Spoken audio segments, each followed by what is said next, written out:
beginning to wonder what was more exceptional. When Stephen Ross sat down with Joe Philbin across the table and said, well, that's my man, after listening to Joe. Or was he more excited when he heard McDaniel say things like that? Mike, how would you face your team after a small, short, hopefully losing streak? And he says something like that. And Stephen Ross says, this is the guy. Get the contract. Hey, Garfunkel, get in here with the contracts. The time. Wake up with Defo, joined by Lubie. Welcome to the Defo Show.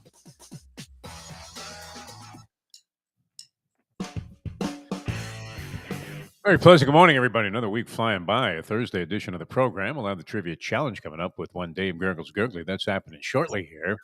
I'm Jeff DeForest. That is Mike Lubie Lubitz, and it sounds like a fussy Luca Panici Lubitz in the background there. So hopefully things will go away. Okay. What do you have? The baby on the floor? He's just awake.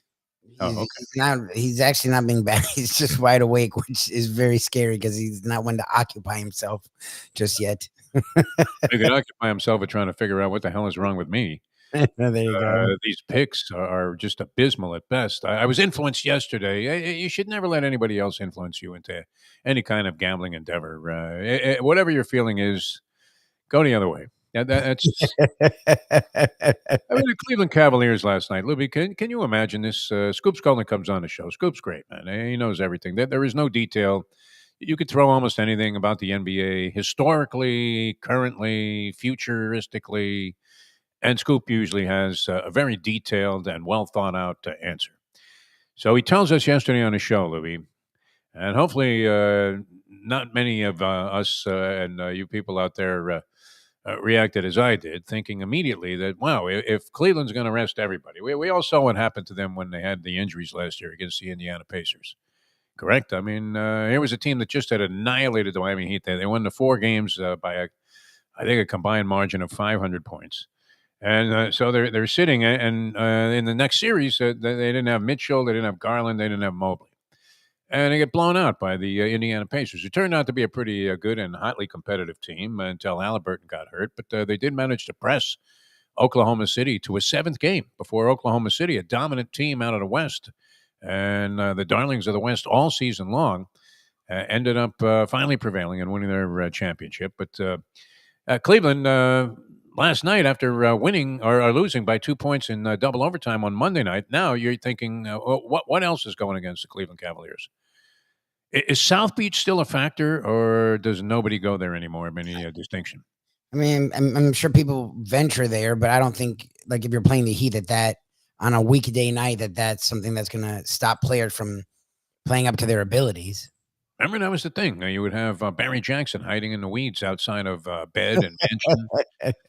He'd say, Iverson just left, 7 a.m. He's going straight to the shoot-around, and then he's going to bed to try and catch a couple of wings before he goes out there and plays. And he's going to have another one of his 6 for 27 nights, put up a lot of points, and watch the 76ers go down in flames at the Miami Heat's home arena.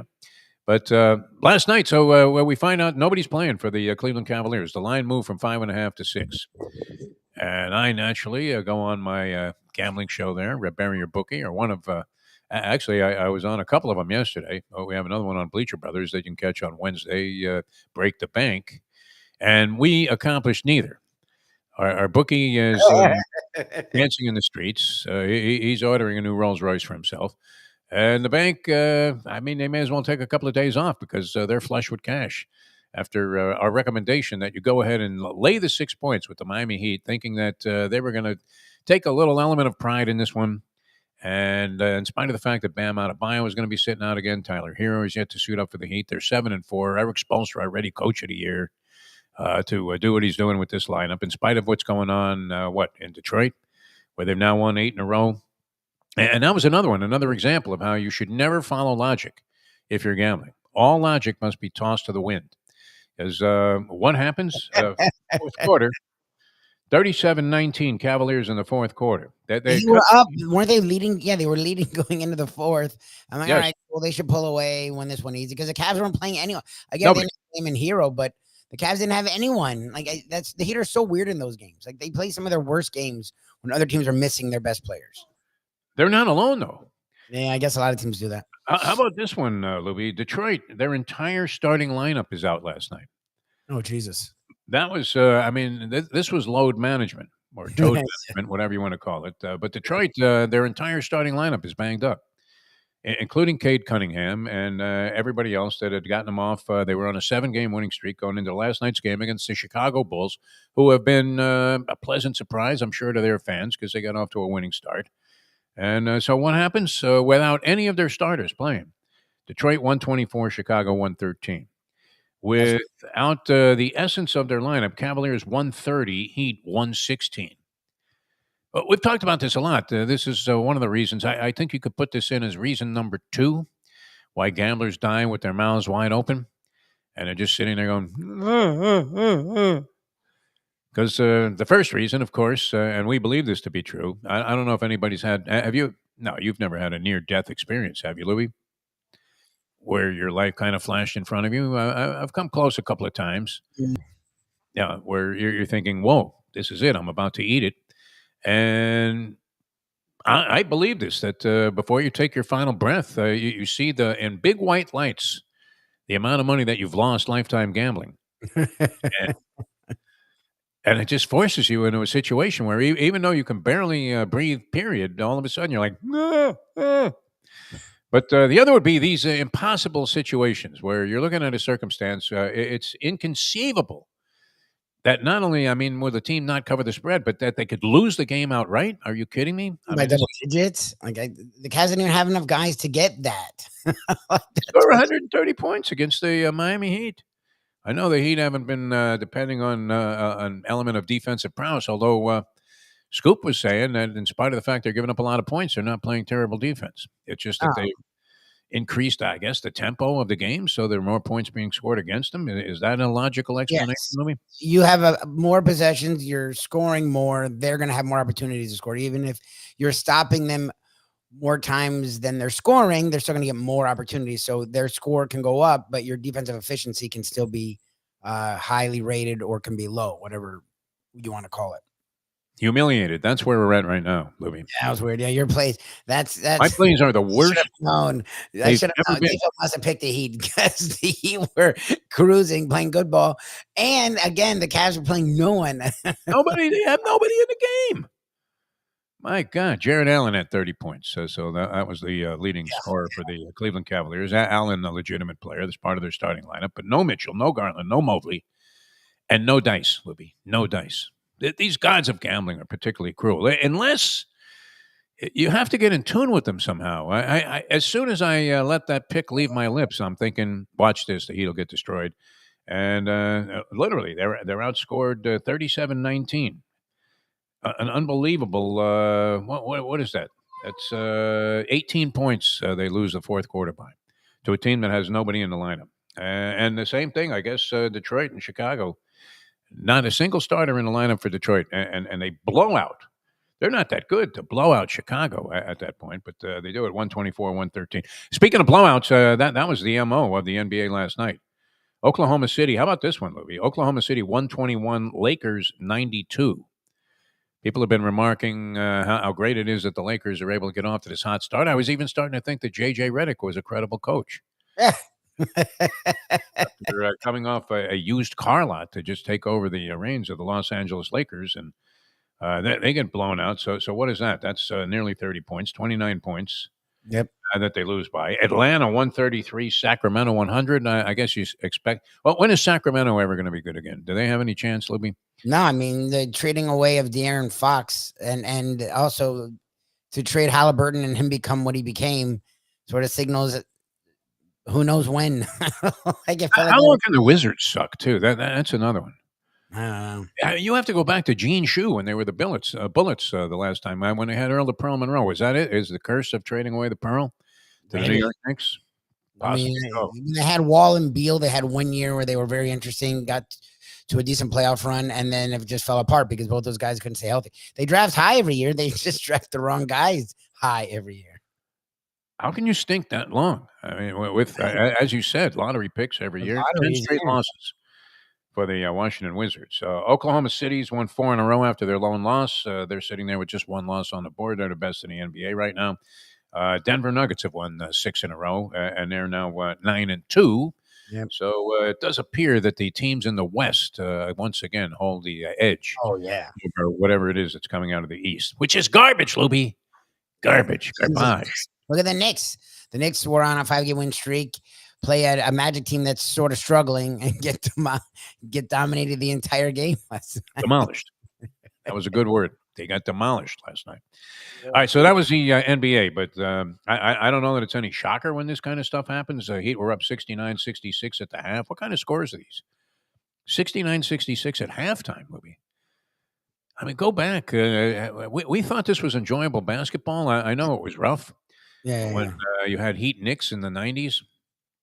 The score, even if you watch that thing, the Michael Jordan thing, The Last Dance, look at the scores of those games. Oh, no, it's horrendous. The 80s?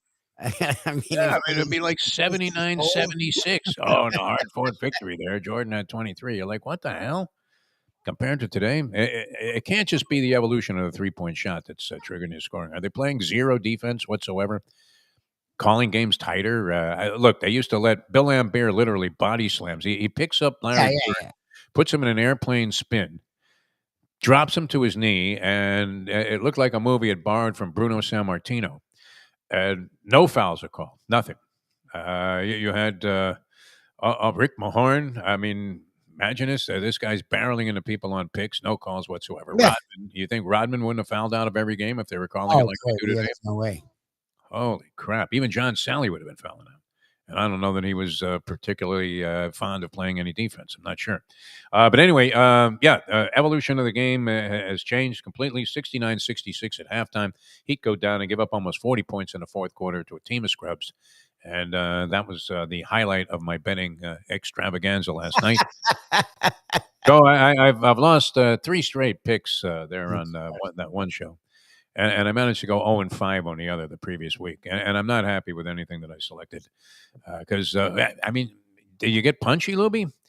Where you start to think it's the old thing at the track where you just go and you bet like $2 to show on Secretariat, thinking, I just need to cash a ticket. I need to go to the window and have the physical experience to regain my confidence. It's kind of like after you've been in a long-term relationship and then you've been out of it for a long time and now you're coming out on like first date.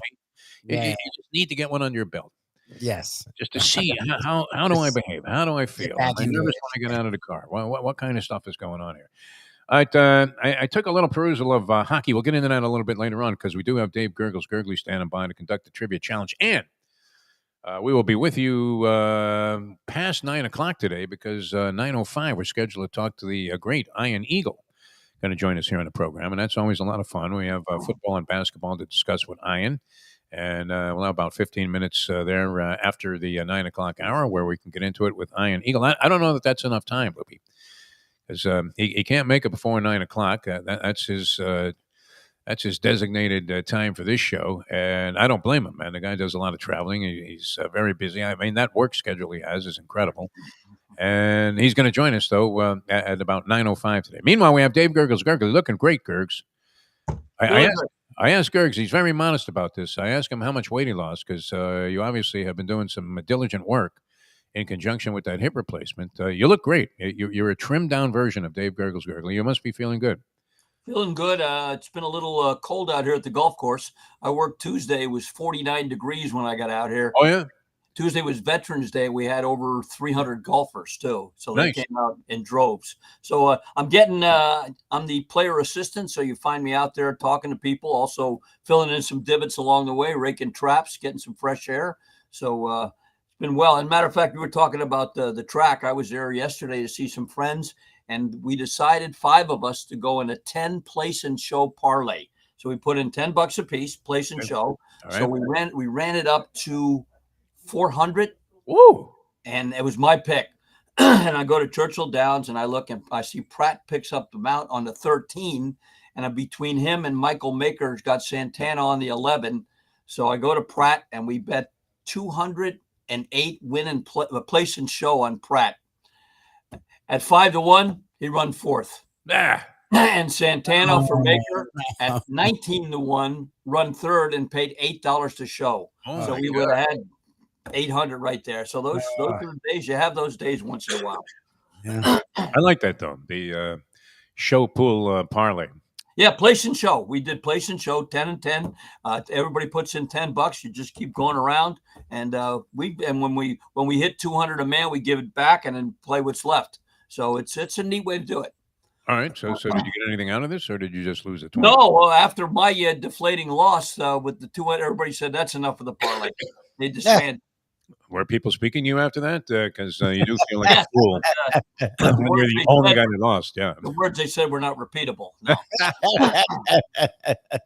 I think most people would give you credit for being a very good handicapper, Dave Gurggles Gergely. Yeah, and I went for a jockey that time, and he came out of the 13, and Santana was out of the 11, and he just had the kind of trip where he couldn't get up, and it was stupid. Don't let the odds influence you on stuff like that.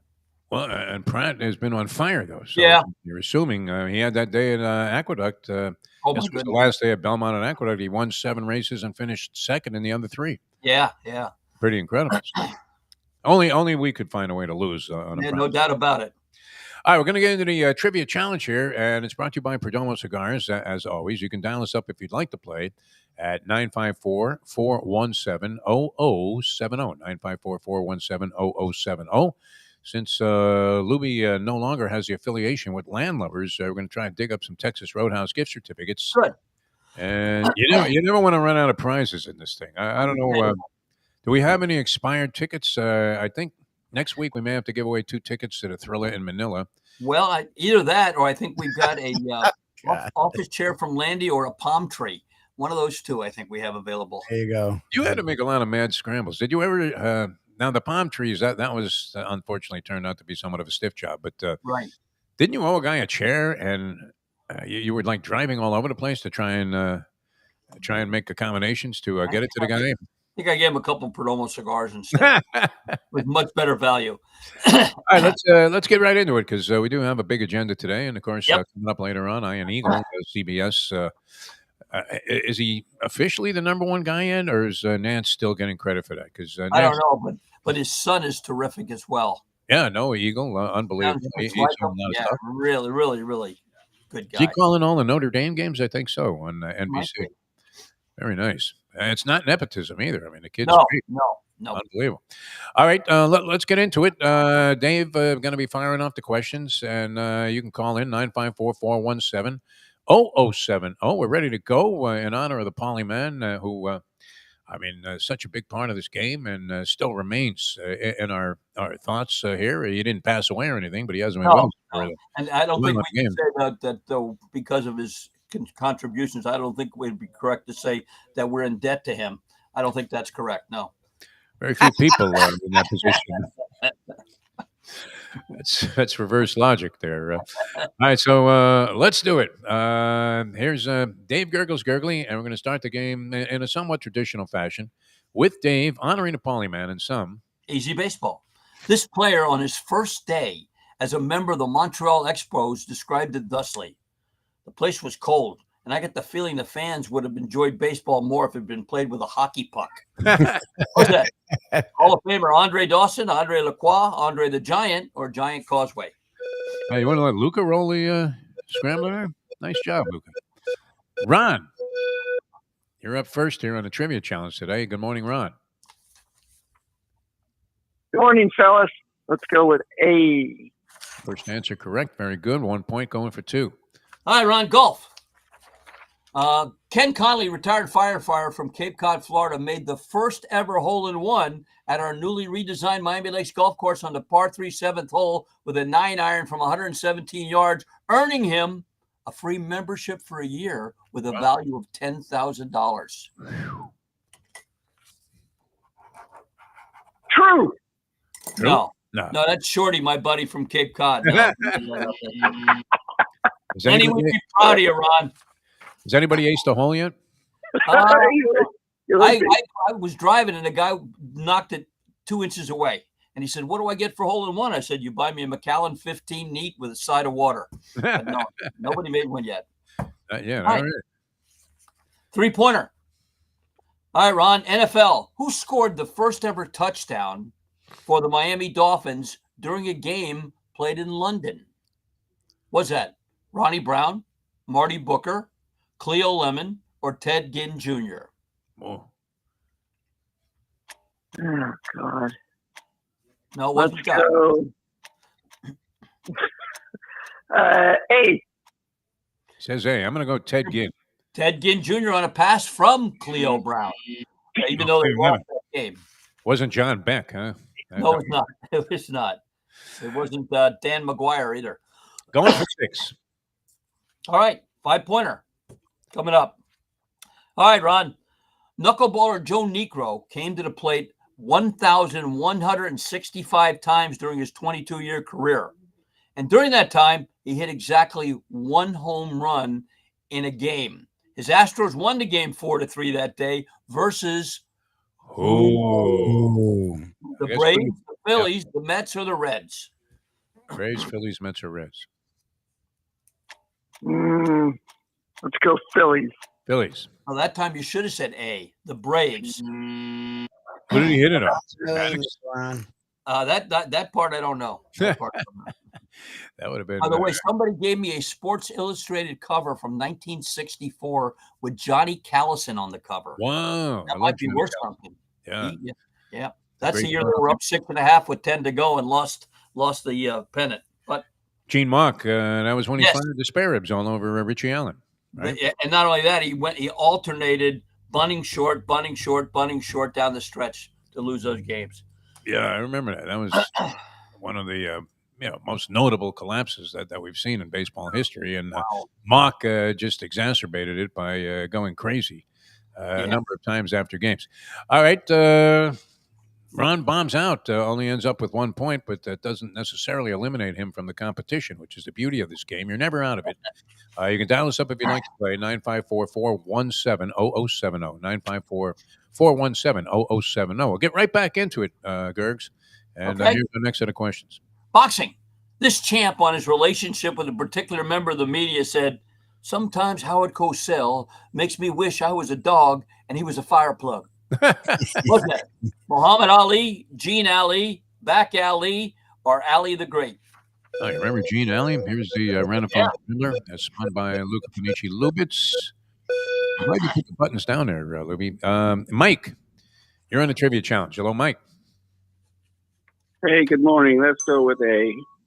Another correct answer, and that's 2 for 2 on the first question. Horse racing, Mike, true or false? Longtime South Florida trainer Doug Sayreville was one of the celebrity harness drivers in this past Tuesday Drive for Veterans Day harness race at Batavia Downs, helping to raise over $100,000 for Vietnam veterans' health care. True or false? True. No, that's false. Made that up? No, Doug's a trainer that sits at the bar with us. But I have to send you a few pictures. I got a little tour. It was almost like going to a museum. I met the former wife of Stanley Dancer. Oh, wow. And she invited me in to see to her place to see all of this stuff that she has hanging on the wall, and it was incredible. Had to be. Trophy case, pictures, a lot of celebrity photos with Stanley Dancer. Harness racing being much more popular than it is today, was very much in his spotlight. I mean, this guy was on like Johnny Carson. He was on Mike Douglas, all these different shows, pictures with actually the Yankees because of Alan Finkelson,'s connection with the Yankees at Park. Very distinguished. I mean, you could not have been a more distinguished guy there in the harness racing industry. But that was a lot of fun. I took some pictures of some of the stuff that was on the wall. I'll send you a couple of those. They were great, including a Leroy Neiman depiction of the guy. You mean you took photos? You didn't actually take the pictures? I thought about it. I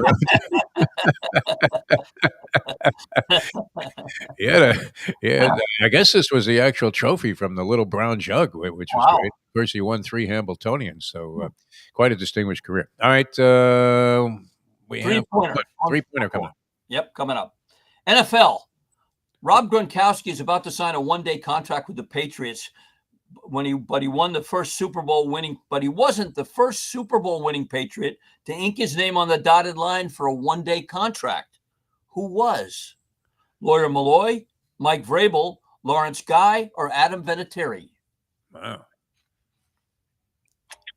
Vinatieri. No, it was the defensive lineman Lawrence Guy did the same thing, 1-day contract, and retired. Very nice. Tough questions today, Gerg. So you're baffling everybody. Here's your 5-pointer, a chance at 6. All right, let's go back to the NFL and the Dolphins. As we mentioned before, they hosted the first ever international series game at Wembley Stadium in London on October 28, 2007. And that day they lost to who? You could be excused for being late. New York Jets, New York Giants, Chicago Bears, or Atlanta Falcons? Falcons. Incorrect. New York Giants beat them that day. 0.0, Mr. Blue. Sorry, Mr. Mike. Nobody's answered a question correctly after the first one, which we find to be probably about as challenging as the cognitive test is for Donald Trump. They show you a picture of an elephant and a sledgehammer, and they say, which one's an animal? And he manages with a 50-50 chance to get it right. All right, 954-417-0070, 954-417-0070. Nobody with a total worthy of being in the finals here, and people are just staggering around on the early edition of the program. Perdomo Cigars, though, that's always a good thing. You talk about lightening up, Gurggles. This is, one of the fine cigars, world-renowned. I remember when they were like number 5 in Aficionado magazine. And number 1 cigar in Germany they had, and I just picked up a couple of 10th anniversary Churchills and the Robustos last Friday for the golf course, and on Tuesday, even though it was 49 degrees, we did probably over 300 rounds. So I might have to go get some more Perdomo cigars for the golf course today. But you don't have to come to the golf course, although we invite you to, for Perdomo cigars. You can go to 5150 Northwest 167th Street on the Palmetto, a little bit east of the Home Depot on the south side.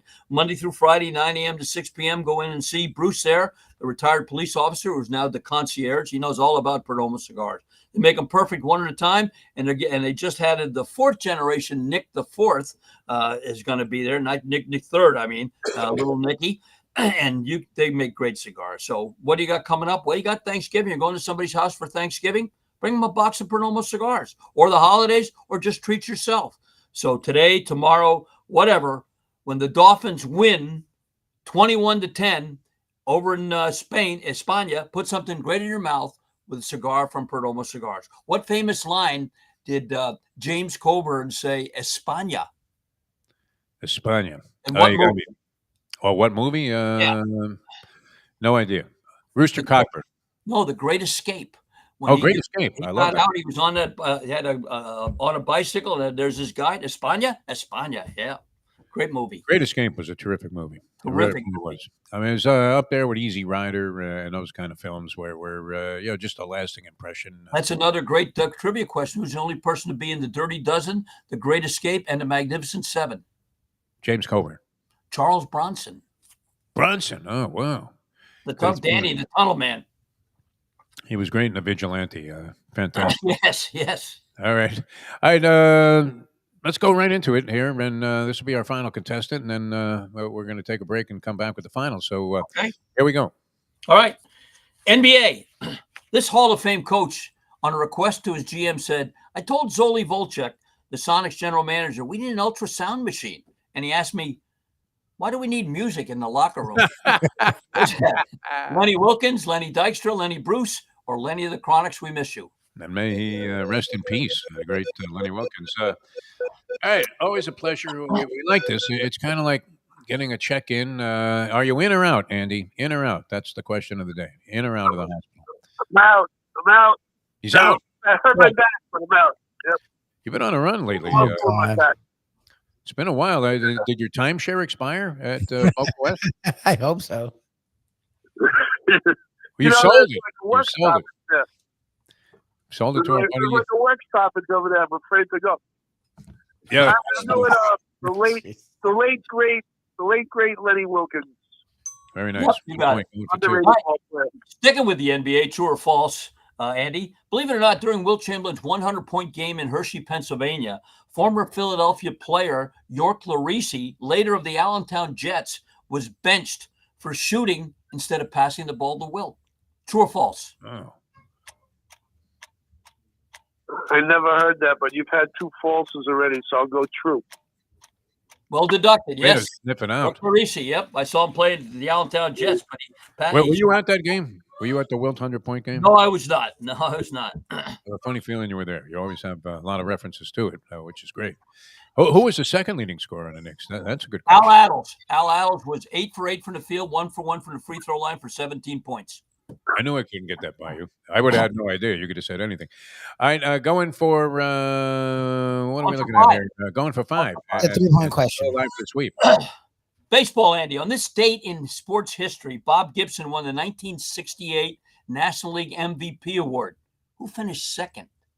Was it Juan Marichal, Orlando Cepeda, Johnny Callison, or Pete Rose? Cepeda. No, incorrect. Another dear departed friend, Pete Rose, as a matter of fact, finished second. Chance at 7 and a spot, obviously, in the finals, which I think you're already guaranteed here, Andy. I'm already a lock, bro. That's yeah. Why. All right. So let's give you one that you would love. Soccer. In 2017, Italy failed to qualify for the 2018 Football World Cup, the first time since 1958, after a playoff defeat versus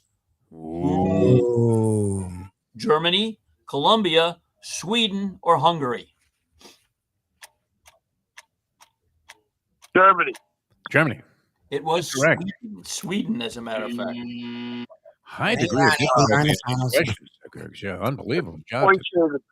All right, stay there, Andy. You're going to be in the finals here, and we're going to have a spin-off between Ron and Mike to see who your opponent is while we're putting that together. And I believe Lubie finishes burping young Luca Lucas. Is that a first? No, that's the first. We had a great burp a baby by one of the cast members. So we'll be back with the finals of the Trivia Challenge. Ian Eagle coming up later on in a moment. Now that. Time.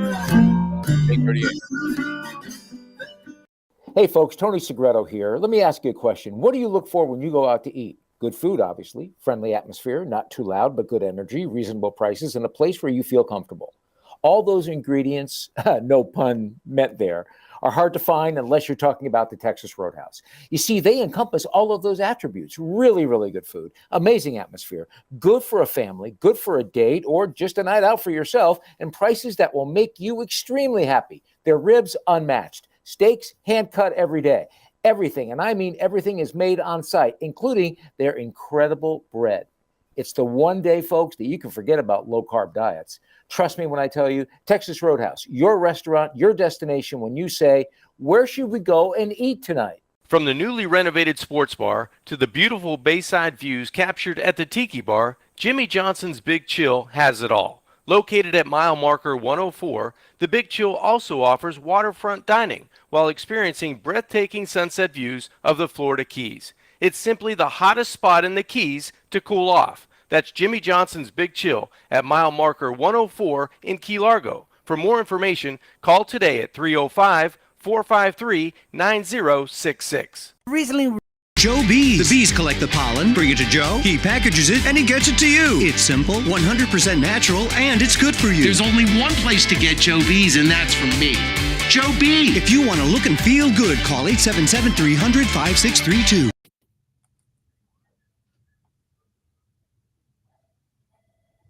Oh, Solo Volante will be coming late.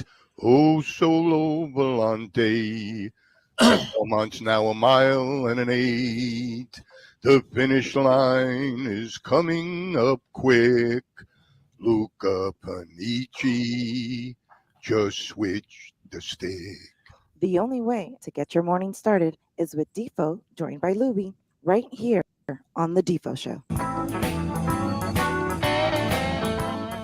Term non-menacing in horse racing is always a negative when applied to the horse that you bet on. And Luca was a non-menacing 6th, I believe, possibly out of 7 or 8 in that Belmont Stakes. That was unfortunate. The great Luca Panici, who was the inspiration for the name of Lubie's baby. I don't think he would have named him Luca.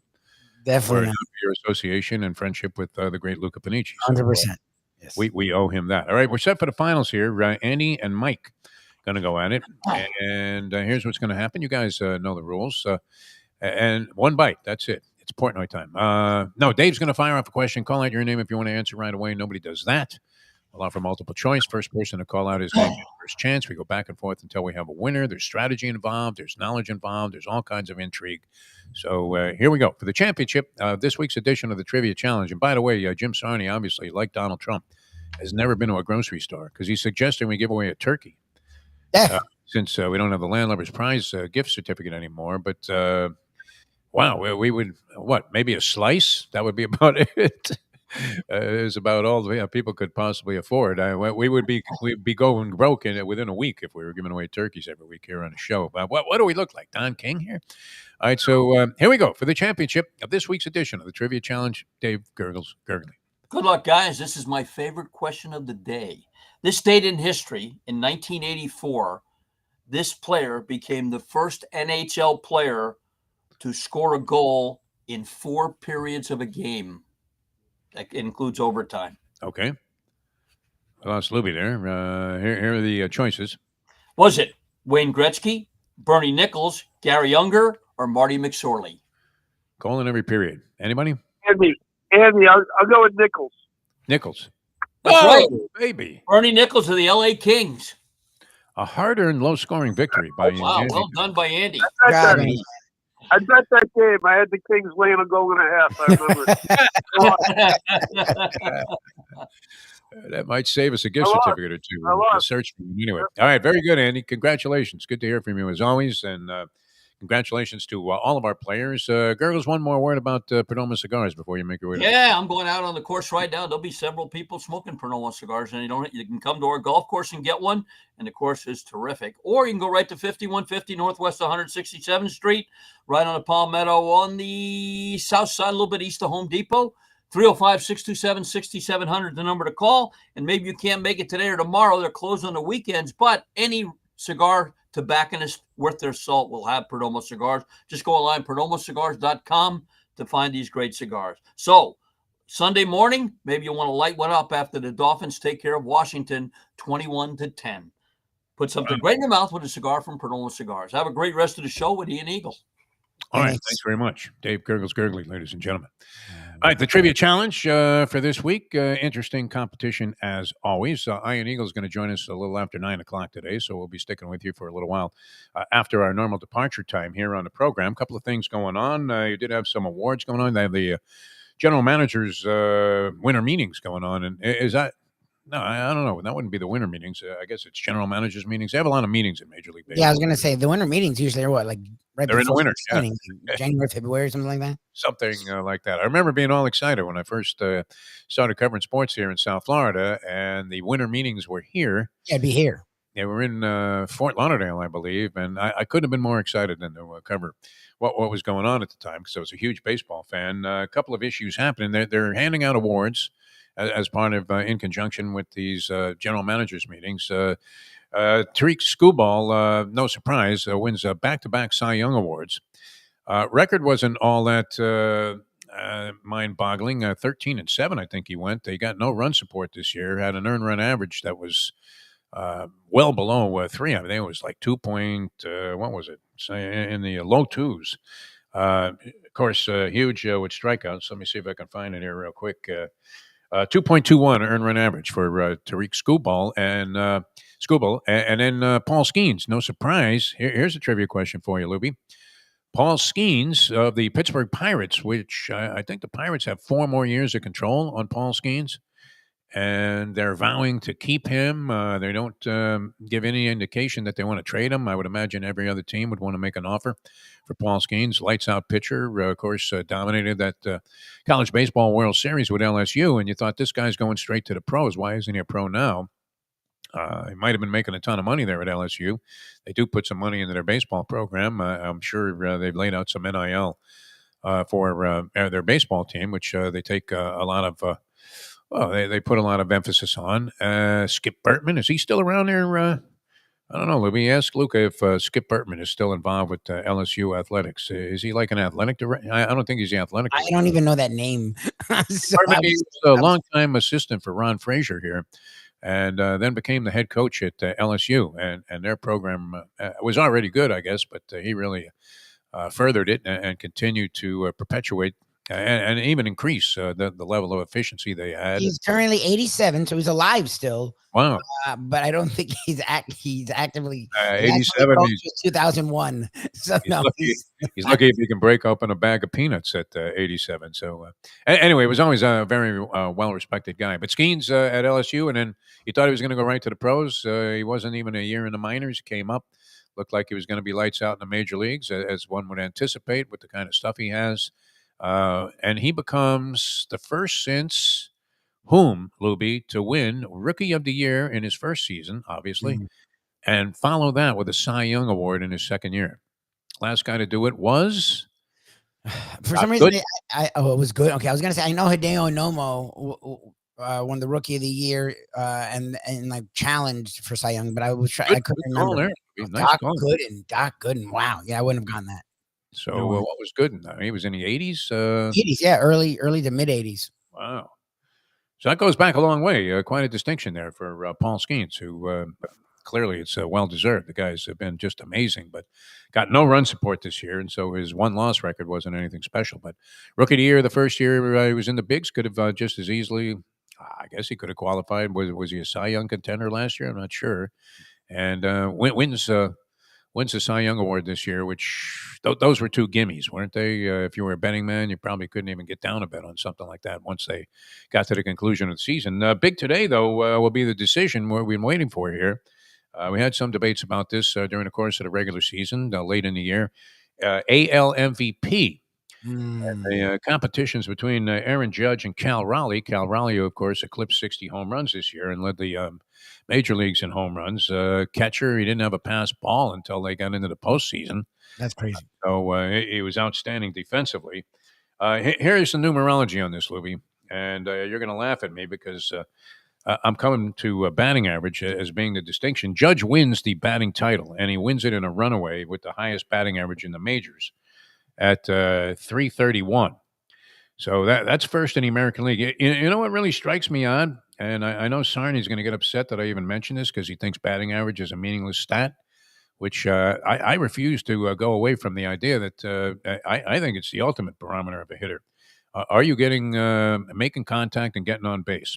Now, you could argue, okay, look at Kyle Schwarber. Would you rather have his 56 home runs or a bunch of base hits? Now, even his average spiked this year. I think he hit somewhere 240 or something like that, maybe 250. Yeah, I think it was like around the 250s. Yeah, many years. You're looking at the guy who's got 50 home runs and a 187 batting average with a zillion strikeouts. So he was more efficient. He gets a lot of walks, Schwarber, and as a free agent, I'm sure he's going to command a pretty hefty payroll deduction by whatever team signs him. Raleigh hit 247 while banging out his 60 home runs. But what's weird, Lubie, 247 was 44th in the league. Doesn't that seem odd? Yes, it's a little high. 247? I spent my entire life thinking that in spite of his greatness as a defensive player, underrated completely, that Clete Boyer was somewhat of a liability for the Yankees, hitting 8th before the pitcher because he only batted 250 as a matter of routine. It was a disgrace. Yeah.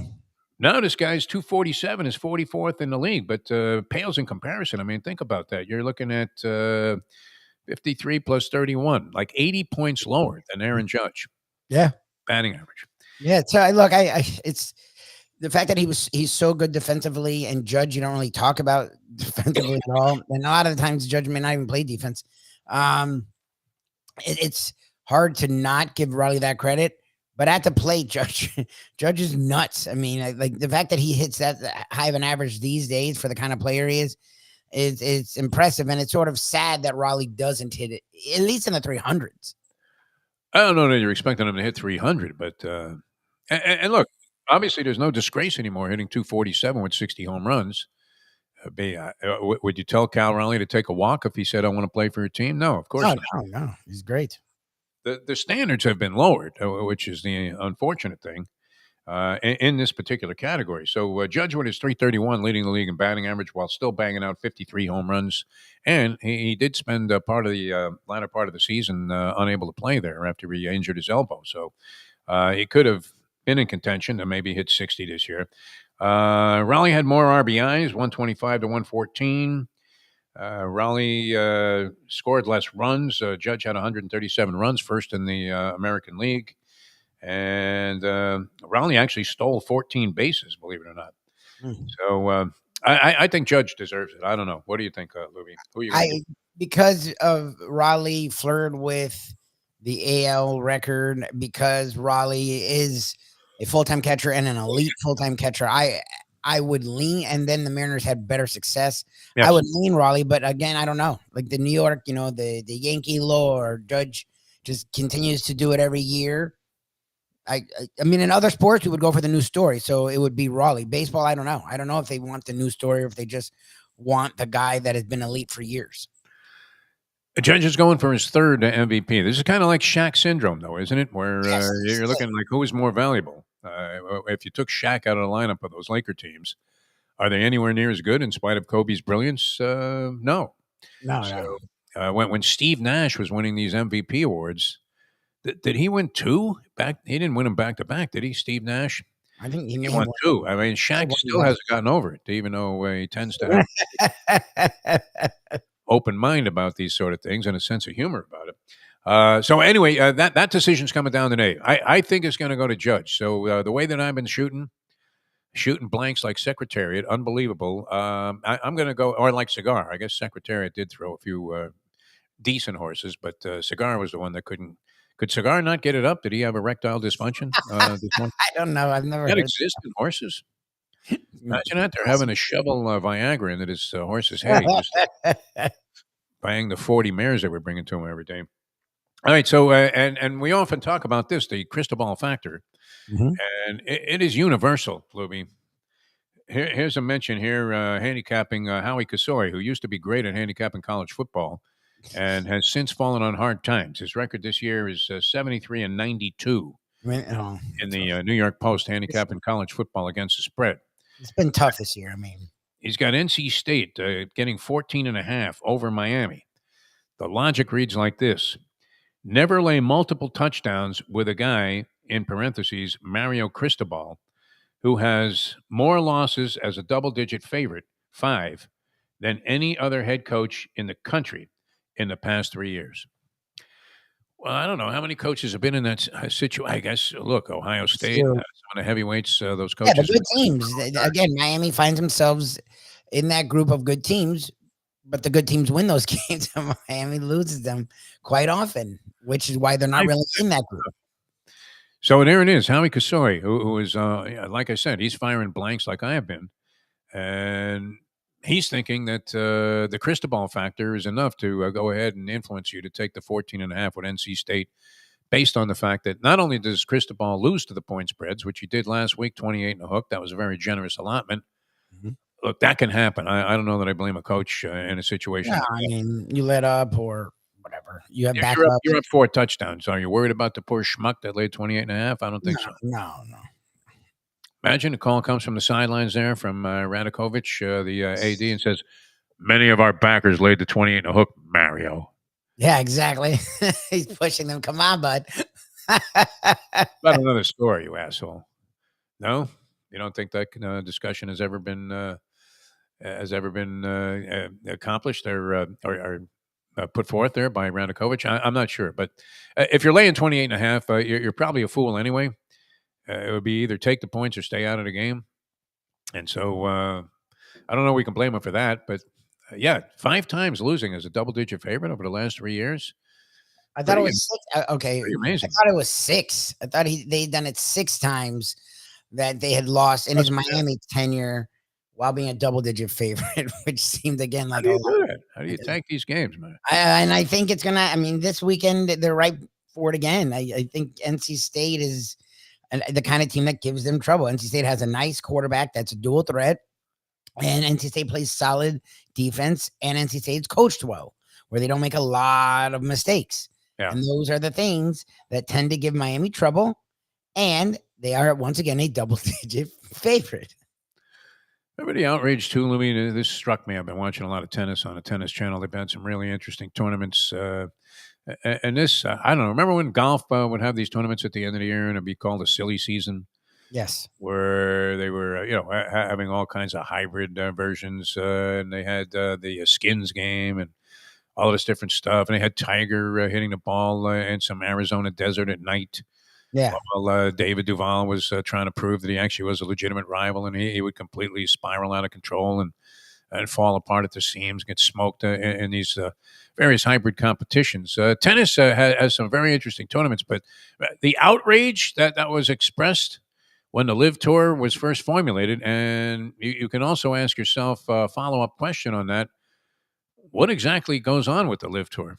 Does anybody really talk? For all the money that they doled out, how is it possibly profitable for the Live Tour? They have a television contract. Did they finally sign a contract with like any kind of even fringe network? I'm not sure. I've never seen it on TV, so I don't know. I know they did something CW or some schminky network. CW, they're going for a while.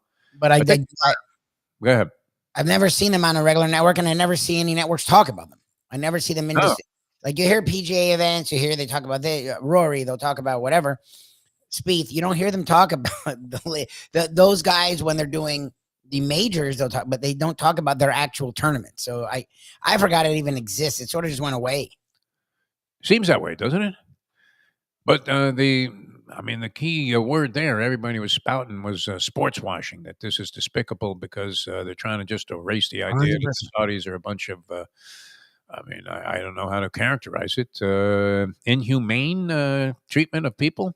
That's definitely a word. Negative. I mean, they're executing gay people. They murder people. It's known that wear they don't masks. hide it. They don't hide that they murder people. Put people to work on construction jobs from other countries that come in there. They don't care if like 40 of them die. And we're supposed to look at it and go, hey, la-di-da, look at that. Brooks Koepka birdied the 13th hole. Exactly. But there's no similar outrage expressed. They just had a tournament. The women were involved, and it was very exciting. This was where Sabalenka ended up losing in the final to Rybakina. And they had all of the top players in there, and they had and they have another one going on for the men now in Italy, where they have a round robin format of top guys, and then whoever survives it's kind of like a soccer tournament where you survive the preliminaries, and then you get into the so-called knockout round. Yeah, and it's been great. I mean, really good stuff. But the money that was being doled out, I think, just for showing up, like. These ladies were getting several $1 million just to show up, even if they lost their 2 matches and went home. Wow. In the preliminary round. But not much being said about that. Have we just come to accept it? We accepted it in horse racing. Nobody made any noise about the whole sports washing thing. When they went over there at the beginning, I know that people sort of got weird, but it didn't become like a big deal. Boxing is all over it, right? It was just the golf. The golf was in big introduction. We got mad, and then the Saudis are like, okay, now we can go all in. They're buying professional teams. They're bringing it over there. They're doing it here. Like, yeah, they've gone all in. Where's the outrage? It's gone. It's done. We got mad once. Now we don't care anymore. We've moved on. To get that drop from Tony Bruno, our good friend Tony Bruno. It's an outrage. Yeah, exactly.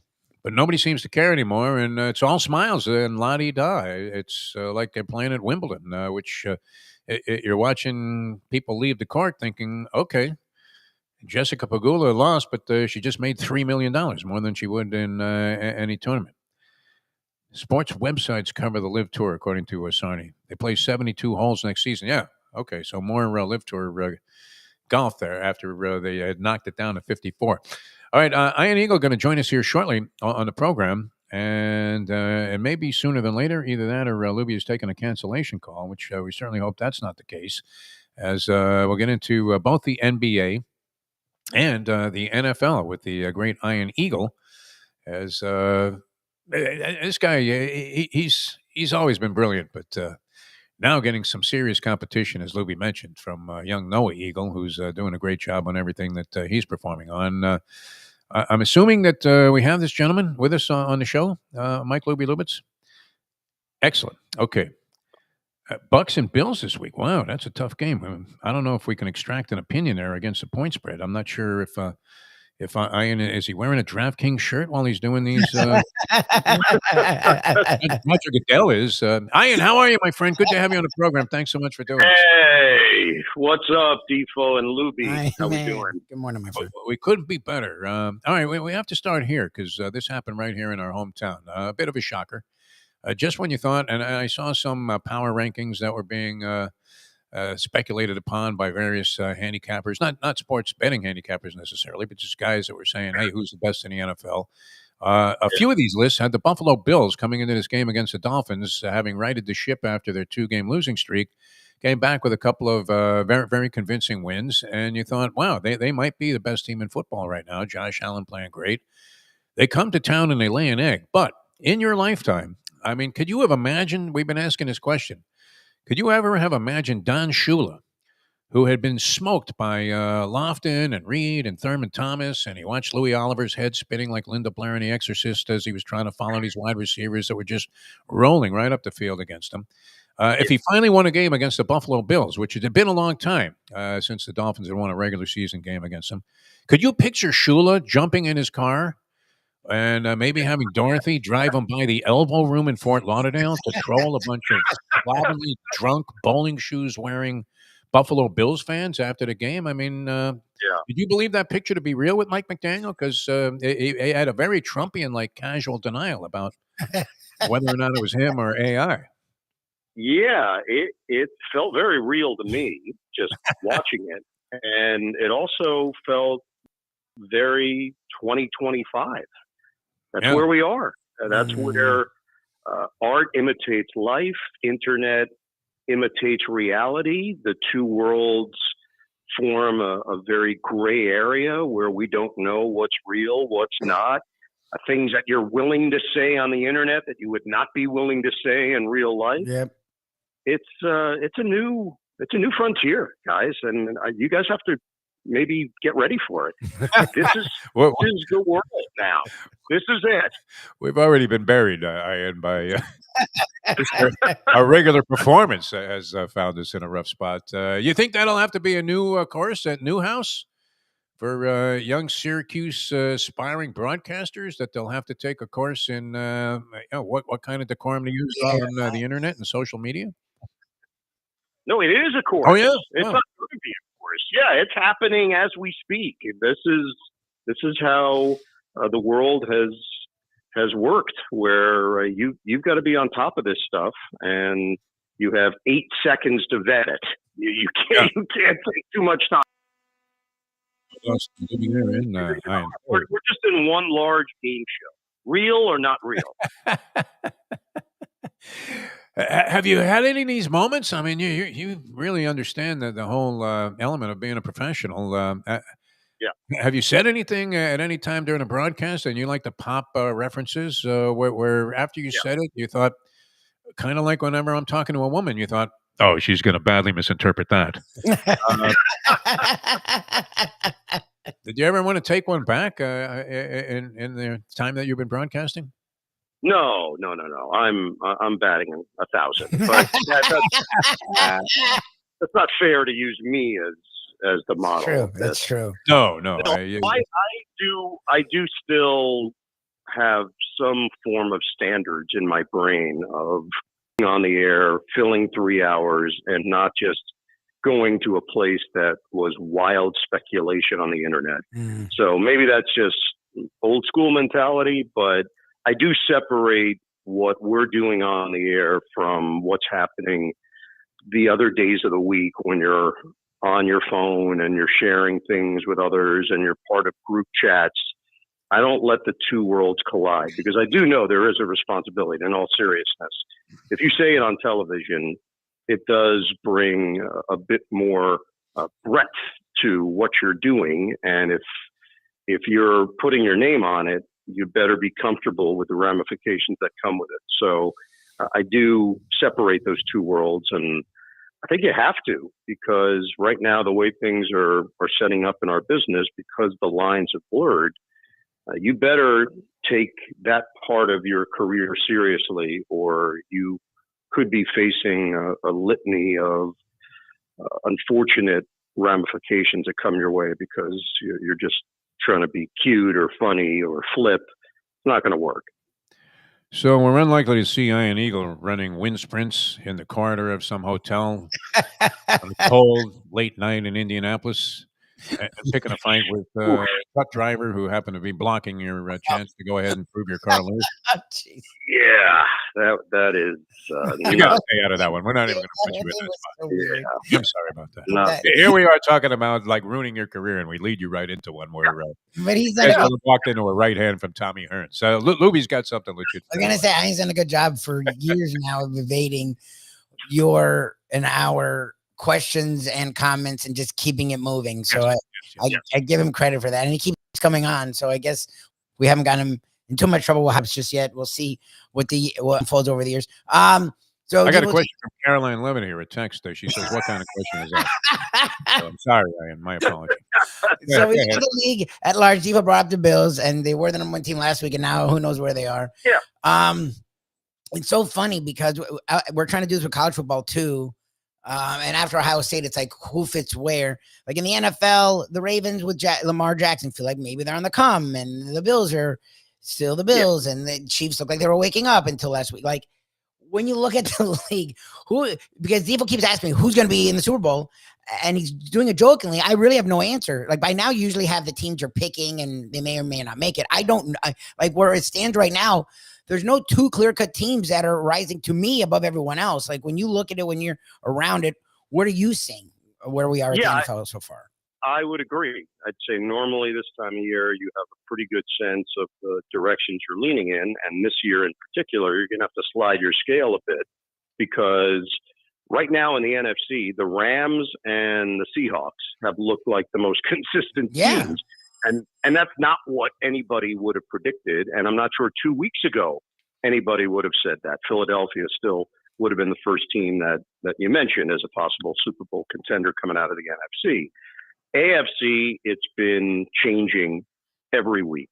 I think in many ways, Buffalo, because there are a lot of people in the NFL that recognize what a storyline that would be for Buffalo to finally go on a run, to have this generational quarterback and maybe put an end to what has been a franchise long drought on the precipice of championship level teams, but never getting over the hump. So there is something, there's the humanity of it that maybe this is the year, but they're yet to show it on a consistent basis.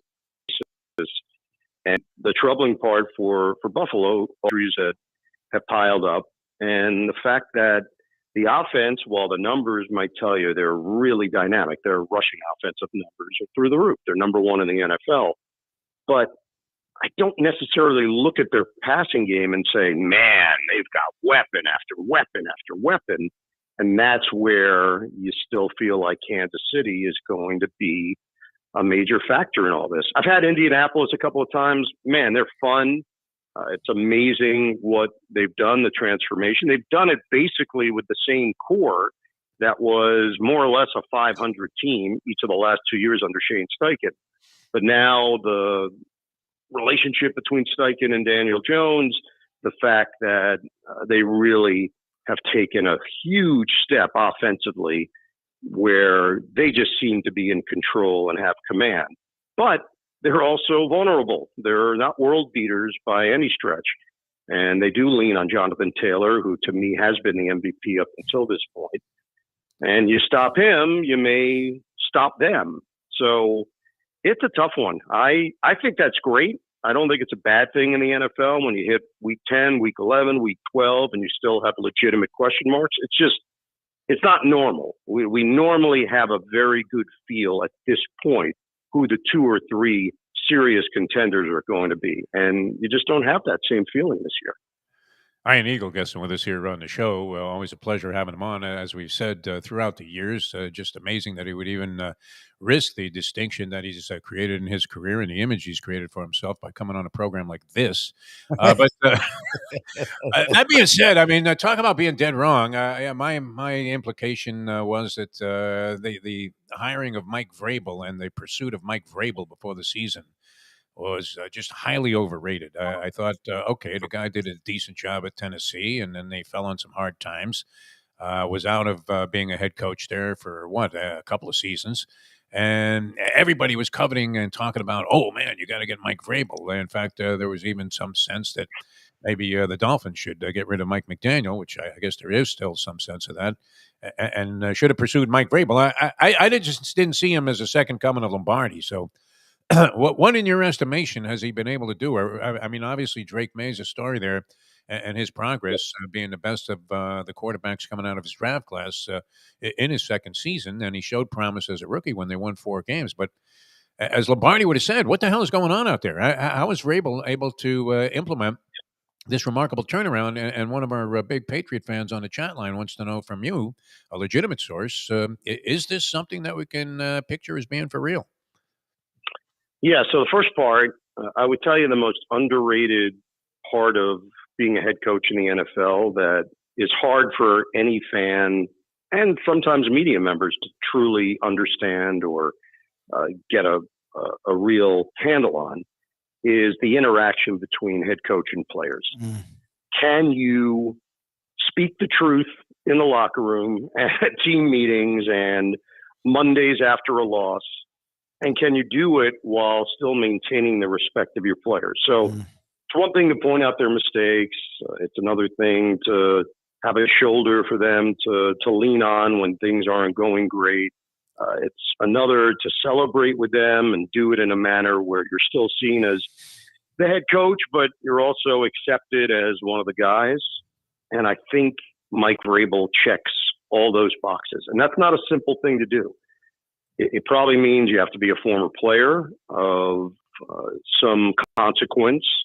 And then you've got to have this other variable where you can talk to them on a level where the respect is always there, but you can say what you need to say. But at the end of the day, there's still a real relationship, and it's not just coach-player. It goes beyond that. So I think that's the part that no one is ever going to know because we're not in there. We're not in the locker room. I can gather a little bit just from production meetings and talking to people, and I do think that Vrabel has that. There's a presence that he brings, and it's not simple. You can't just write down the attributes on a piece of paper and tell a coach, just be this. It's part of your being. It's part of your persona. And he's got it. He's got that. He had it in Tennessee. He has it again in New England. He has absolutely extracted all the best possible things out of this team at this stage of the year. Let's go to the second part. Are they for real? Well, they got a franchise quarterback who everybody in that locker room loves and believes in. That's a huge, huge part of this equation. And now I think they have a belief. They've done it, obviously, against the AFC South. Or NFC South, I should say. They've controlled all of those matchups. They now have a 1.5-game lead over the Buffalo Bills, a team that has won the division 6 straight years. So in the aftermath of New England dominating the AFC East, the Bills have dominated the AFC East, and now maybe the pendulum swings the other way. Look, I don't think they're a finished product by any stretch, and it's a really tremendous story if you think about it, where they were a year ago to where they are today. But I do think they're in the mix, and I do think now there's stability back in the organization. So, yes, Robert Kraft made the right move at the right time, and they're now reaping the benefits of it. So, once again, if you're a Miami Dolphin fan, you're looking at the rest of the division, other than the Jets, and saying, how did this happen again? Yeah, you had to rub a little, just salt in the wound there. We've been trying to figure out what the hell was going on out there with the Dolphins for seems like forever. Lubie's got one for you. That's what I was going to. It's funny. I was going to bring up.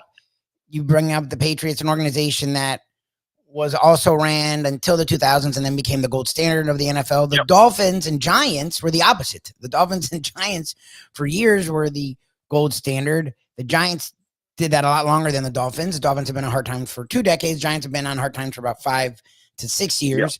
But it felt like both were turning a corner, right? Hire Mike McDaniel, hire Brian Daboll a couple years ago. Guys seemed like the right fit, the right men for the position, what Mike Vrabel is now for the Patriots. 4 years later, both one is out, the other is driving by the elbow room, mocking fans, or fictitiously doing it and not denying it, which isn't better. One franchise got rid of the GM but kept the coach. The other got rid of the coach but kept the GM.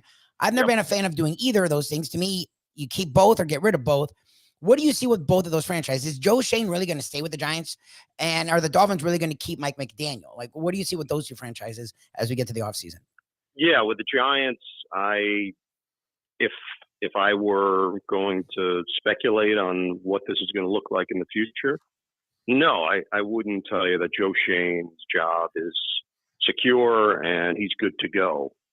He can refinance his mortgage tomorrow. He'll be He's there for the the Jersey area.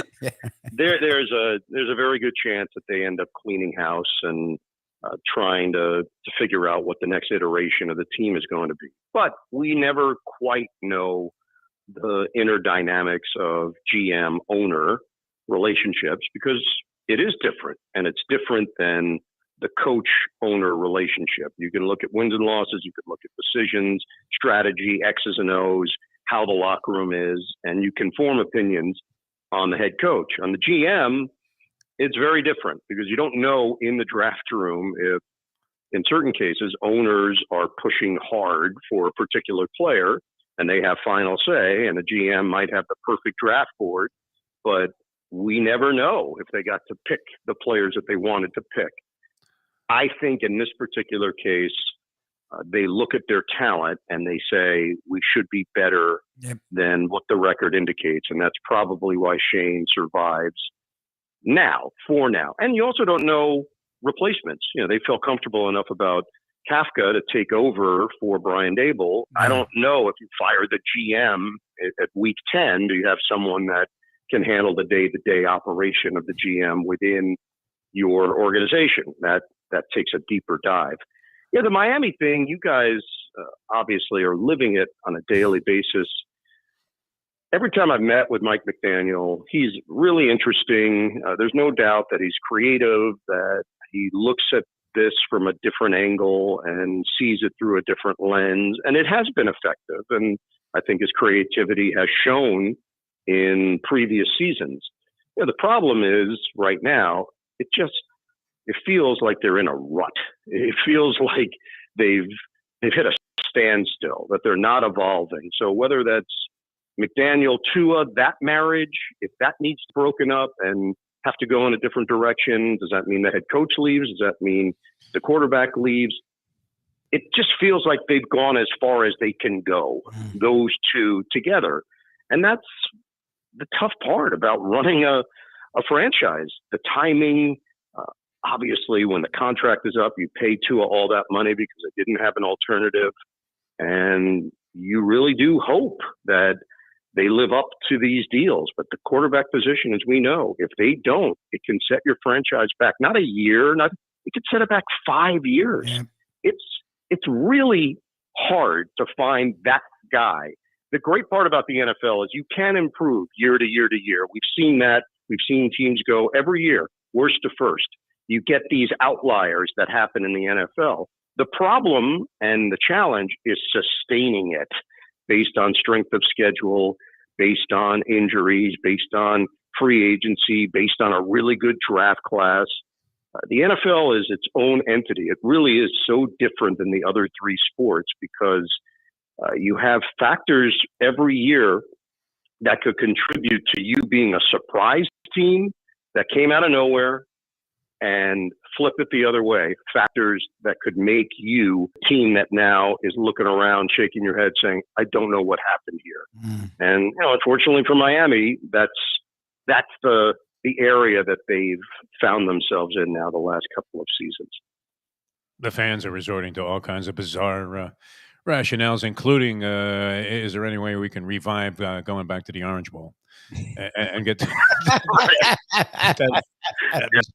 advantage back again. One last thing, you're always very generous with your time. We wanted to get in some NBA. There's some more NFL stuff, obviously, we could talk about. But did you find in those production meetings that Mike McDaniel has gone sort of from Mike McGenius to some sort of, I guess, facsimile of Professor Irwin Corey in his responses? Yes, the word salad type of thing that you're alluding to. Yeah, we were just trying to figure out how Stephen Ross was sitting across the table from this guy, and he was answering questions like that, and he said, "Yeah, Garfinkel, get in here with all the contractual stuff where we're going to sign this guy right now." Yeah, it's all timing on the production meetings too, of when you get the team. If they're coming off 3 straight wins, the tenor of your meeting is very different than the team riding a 4-game losing streak. And I just happened to have them a couple of times where it was the back end of some misfortune. And it was very different, obviously, from when I had met with him previously and the team was winning and surprising people. And he was the talk of the NFL, that he brought just a new view of how to do this job.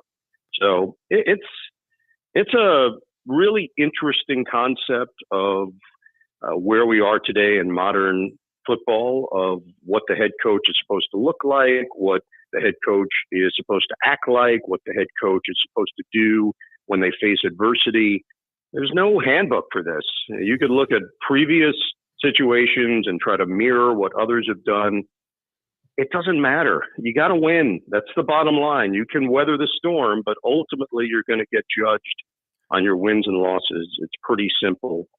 The fact of the matter is personalities do come into play, and then the human dynamic does play a role of relationship between owner and head coach, and a contract situation, and who said what at a big meeting back 3 years ago when somebody went on record saying we should do this or we should do this, and they didn't. And now they have that in their back pocket forever, saying, hey, if you remember, I was the one that said we should do this, and we didn't do it. So it's really very intriguing how these things play out. And in the case that you just asked about the Giants and the Dolphins, these are proud franchises, the history of winning. And it's hard, I think, as a fan base when you start banging your head against the wall saying, is this ever going to change? I think, too, it's like the pink Converse All-Star syndrome, where if you're going to wear the pink cons to the basketball courts, you better be good. Yeah. If you're going to wear those silly pads, you better be Sean McVay. That's our conclusion on the whole thing. Kind of summarizes the whole situation. Ian, always a pleasure, my friend. Thank you so much for being with us. And we hope to talk again soon, because we want to dabble in some NBA next time. But always a pleasure, my friend. Thanks so much for joining us here on the show. Always love talking to you. Just one plug. I do have Heat Knicks tomorrow night on Amazon Prime. So check that out with the man Stan Van Gundy as my analyst, Cassidy Hubbard, sideline reporter. We kind of discovered Stan back in the day. He used to come into I had a 4-hour Sunday radio show on WIOD, and Stan was like a third assistant with the Miami Heat, and desperate for a guest, naturally, to fill 4 hours of radio time when nobody was listening. I started having Stan come on the show, and he turned out to be brilliant. And look, he's brilliant. He's evolved into one of the great commentators in the game. Thanks, Ian. Always a pleasure, my friend. Always see you guys. Thanks, Ian Eagle, ladies and gentlemen. All right, we ran a little into the muck here. I know you have babies to attend to, Lubie, and all kinds of stuff. So we will say thank you so much for tuning in. Our thanks to Dave Gurggles Gergely, Ian Eagle, for joining us on the show with the professor. And we'll see you next time as we leave you know that. The time. 9:25. Let's go to eat a damn snack. Look what they got.